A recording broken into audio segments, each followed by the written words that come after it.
இன்னைக்கு எதுக்கு எடுத்தாலும் பயம். குடும்பத்தை நடத்துறதுக்கு பயம், அப்புறம் ஊழியத்தை நடத்துறதுக்கு பயம், எதிர்காலத்தை பத்தின பயம். அந்த பயம் இப்ப எங்க இருக்கு? உங்க பிள்ளைகளுக்குள்ள இருக்குது. உங்க பிள்ளைகள்ல இருந்து உங்க பிள்ளைகள் வழியாக போயிட்டே இருக்குது. இது வரைக்கும் நடத்தின தேவன் இதுமே நடத்த மாட்டாரா? யோசிச்சு பாருங்க. இது வரைக்கும் நடத்தி கொண்டாந்து இருக்கிறாரு. இன்னைக்கு பயம் உங்களுக்கு உச்ச லெவலில், எனக்கு நான் பார்த்த வரைக்கும் சொல்றேனே, பயம் எந்த இடத்துல நமக்கு உச்ச லெவலில் வரும் தெரியுமா? பயம் மரணத்தை பற்றி தான் நிறைய பேருக்கு என்ன இருக்குது? பயம் இருக்குது. செத்துருவோமோ அப்படின்னு என்ன இருக்குது? பயம் இருக்கு. ஆனால் விசுவாசிகளுக்கு அந்த பயமும் இருக்கக்கூடாது. ஏன் உலகத்தாருக்கு அந்த பயம் இருக்குன்னா, அவன் செத்துட்டா எங்க போவோன்னு அவனுக்கு தெரியாததுனால, ஒருவேளை நரகத்துக்கு போயிட்டா என்ன ஆகும்னு சொல்லி அவன் பயப்படுறான். அவன் பூமியில் இருக்கும்போது பயப்படுறான். நான் பூமியில் இருக்கும்போது பயப்பட வேண்டிய அவசியமே இல்லை. இருக்கிற வரைக்கும் தேவன் என்னை பத்திரமாய் பாதுகாக்க வல்லமை உள்ளவராய் இருக்கிறார்.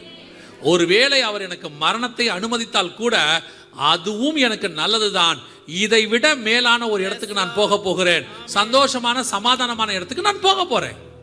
ஏன் அந்த இடத்தை பார்த்து நான் பயப்படணும்? ஏன் அதை பத்தி கொஞ்சம் பயப்படணும்? பயப்பட வேண்டிய அவசியமே போவேனான்னு சந்தேகம் இருக்கிறதான் பயப்படுவான்.